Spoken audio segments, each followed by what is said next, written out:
how quickly can you go from 0 to 100 rupees, 1000 rupees, 10,000 rupees. Once you get to revenue, then you can go to the next level.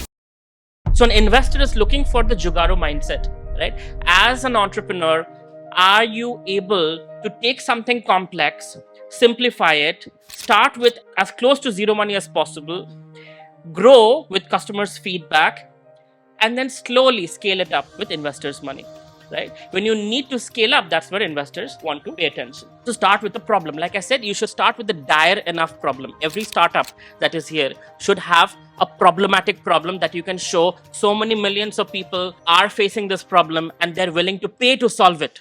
There are certain problems that nobody wants to pay to solve, like privacy. Facebook becomes paid, most of us won't go on Facebook because privacy doesn't matter to anyone. There'll be a copycat of Facebook and everybody will go jump on that bandwagon.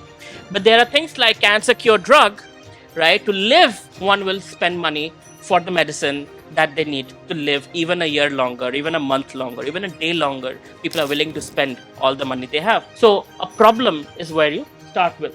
Identify your market. That's the next slide, right? Who is your target audience?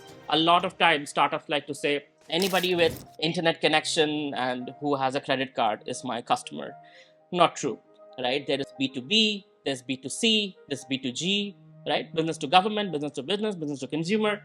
And within business to consumer, there are people who are urban, who are rural, who have tech background, who are not so tech savvy, who have digital currency, who don't use digital currency. So there are various nuances that you can see. For example, if you're selling women hygiene products, who is your target audience? It's likely it's men. Because if you think about it, women are too shy to go ask for, to buy those products. It's men who go to the medicine shop and they will be buying the product. If it is dog food, who's buying it? Not the dog, the dog owner, right? So certain times you might think, this is my market, this is my user. No, your market is different, the user is different. For Facebook, who is the market and who is the user? The advertisers are the market and the users are us. Our data, the advertisers are the market. That's what Facebook's target audience is. So it's important you understand who your market is, define the market, only then you can do the marketing.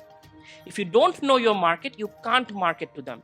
If you know your market is senior citizens, you can market it through HelpAge India. You can market it through all the different religious groups that cater to senior citizens. If you're dealing with dog lovers, you can be in Facebook groups that are about dogs and dog lovers, right?